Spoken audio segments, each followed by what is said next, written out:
Akitin ng swerte sa pamamagitan ng incense candle. Bago sumapit ang mahal na araw, dapat meron ka ng ganito. Sariling gawa, sariling disenyo. Ako po mga bossing ko, habang ginagawa ko to ay paulit-ulit na ritual ang aking ginawa po dito na kayo po yung maging matagumpay at makamit ang mga pinapangarap.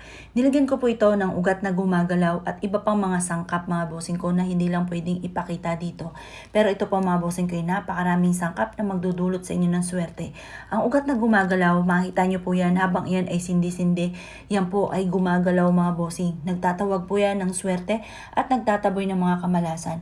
Bago sumapit ang mahal na araw, dapat meron ka ng ganito. Baka maubusan ka pa mga bossing. Kaya mag-avail na po kayo. 70 pesos lamang ang bawat isa nito mga boss. Kapag sa akin po kayo nag-avail po nito, ritualado ko na po ito. Ito po ay paulit-ulit na panalangin habang ginagawa ko po ito. Sariling gawa at sariling disenyo. 70 pesos lamang po ito mga bossing.